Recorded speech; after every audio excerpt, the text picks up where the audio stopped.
Coach, how I know this is your first home loss of the season. How does it feel to drop a game in front of your home fans after winning 12 straight to open it?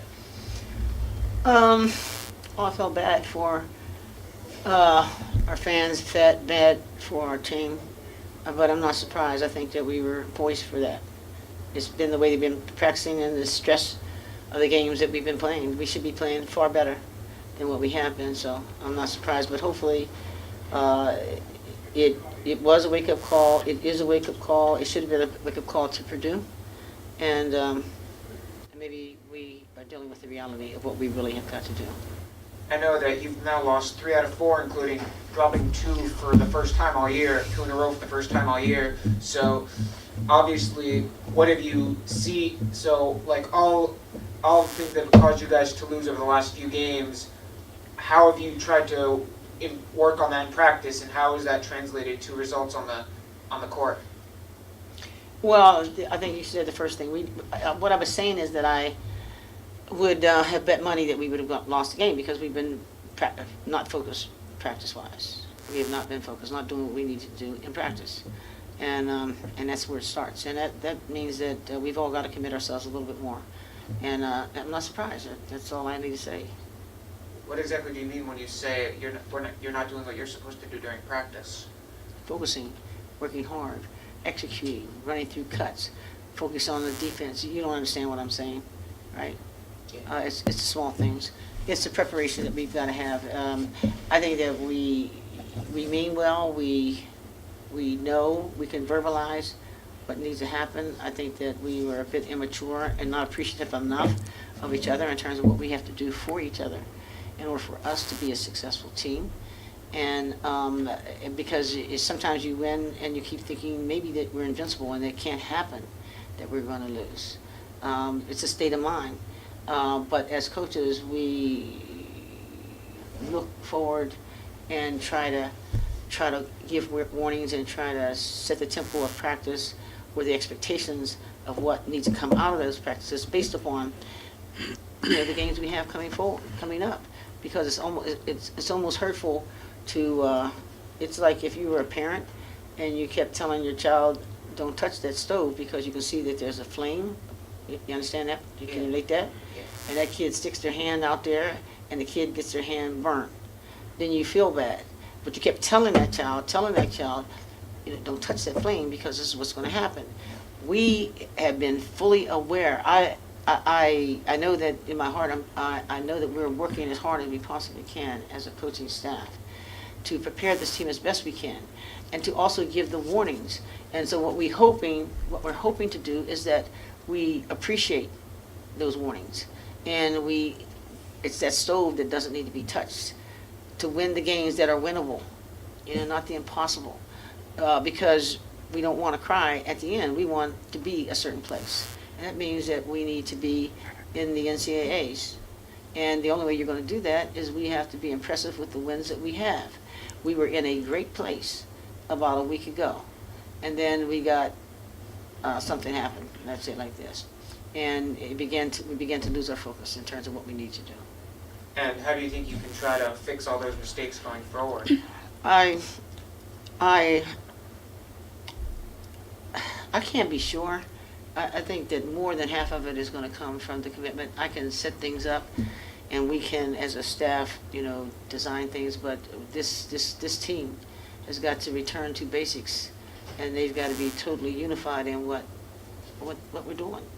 That's all I can say. I mean, it's not. You can write up anything you want, but unless we as a team understand and appreciate, or even if we don't understand, we just pay attention to the small details of things. That's what's going to happen. So it's us as a staff and they as a team. We've got to prepare them, and they've got to listen and try to do their best. All right. And so I know. Do you think that all of that was a product of, say, like the 29% field goal shooting, like today? About like that Boston focus. I don't know. I thought that we missed a lot of shots. And we're not executing the patterns to even understand what we're trying to get with them. But the bright spot is we only had 10 turnovers. That's good. 10 turnovers. But that probably means that we should have had, when you know the game is flowing, is that when you have at least as many assists as you have turnovers, which means that everybody's seeing each other. That's not the case. We're letting individual talents show through instead of the execution of the patterns that we have. So we have enough things to run it, but we got to recommit ourselves together as a team, really look honestly at each other and see what we can come up with. Coach, you used a new starting lineup today. Were you trying to send a message to the team, or was it just you saw something in practice that was working a little bit better? No, it's just that several things were happening. We knew that Nebraska, I ain't surprised, they play whatever, all of their players, I mean, they've got what, 10, 12, 14 players, and they play all of them. And the pace of the game was going to be such that you will be tired, especially if we want to press. You also notice that we didn't press. And there was reasons for that, because I think that, first of all, I do think that they're vulnerable to the press, but I didn't feel comfortable pressing because we've been dragging it in practice anyway, so what's the point? And then they would just drag us up and down the floor, so okay, fine. So we went at it in a softer approach to play straight up man-to-man defense. And I was hoping that that we were going to be able to pull that off, but Vicky has been fouling out in the last, 3 or 4 games, 15 minutes, she's good, she fouls. So I thought, okay, well, maybe if she doesn't have to start right from the beginning, and, somebody else is able to steal 5 minutes, 10 minutes, or whatever from her time, then she can play freely, without worrying about that. Because I thought that Vicky was playing well at the beginning of the year. But just if you notice the stats, you'll see that she's fouling out rather regularly. And because if we were going to play the full press, then it means that Tyler too, because Tyler, we needed her to be right from the beginning. If we want to press real quick, she has to pick people up full court, and she's got to get involved in that first trap. This first trap that you see happening with Jazz and Stacia is the first thing that's happening with Tyler, but it's not happening as much. So I was trying to save her some time, since she's not doing it as much as she needs to. I've also expressed the need for her to be much more aggressive, because that press is major for us. The press is major for us. So, but I thought that if we did it that way, we could save a little bit more time. We get some people out here that could really get with it and press, and and disrupt things defensively. We would get a chance to see it, and then just take advantage of the skills. And I thought that Kate, Jazz, everybody was stepping up and looking forward to doing that. I think that Mayel and T-Baby, who do need to relieve Stacia, because Stacia is playing full court. She's playing for longer than I think just about anybody, but she's playing baseline to baseline. I don't know if people realize that. So we're expecting a lot from her, but I need to develop those other two because they're playing the same position. But unless we do this every day and we feel comfortable with the offensive execution, that was going on. So no, it wasn't necessarily to send a message. They know how I feel. We can be better. We should have been better. But I thought that if we return to the platoon system, which is what we had at the beginning of the year, that we would be a little better served. And I tend to think that that's probably true anyway. Down the stretch, you had a couple of runs, I think mid-third and mid-fourth. What was your message to the team when Nebraska kept coming back when you guys got on those runs? Well, we can't exchange baskets. You know what I mean? We got to go up and make the best use of that. So we were trying to run isolations quickly to narrow the gap. And then in addition to that, we had to put the clamps on them by picking them up at the full court level, because I think that psychologically, if they've been enjoying a rather relaxing kind of offensive output, and then we start to ISO, so we started isolating Stacia, we started isolating Tyler, we started going very specifically. So we weren't running things that were involved a lot of continuity. It takes a couple of seconds, but it says to that player, okay, if you're the person that can shoot the three, then let it go.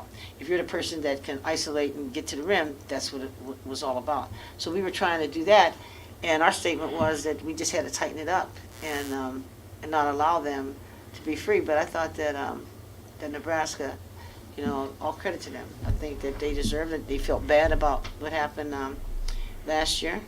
They are much of it. It was Rutgers and Nebraska were the two most improved teams. I give my vote to Nebraska. And I give my vote to them because not only have they improved, but they have been able to sustain. Everybody can start off looking good at the beginning. Few people have the ability to sustain.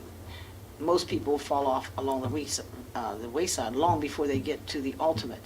And I'm hoping that we can regroup and get back on that same road that we should have been on, that we were on, and see it to its end. But I think that we in the Big Ten recognize that we got a monster. We got Michigan coming up. Flaherty knocked 10 threes in a row. Thome is the best freshman center in the country.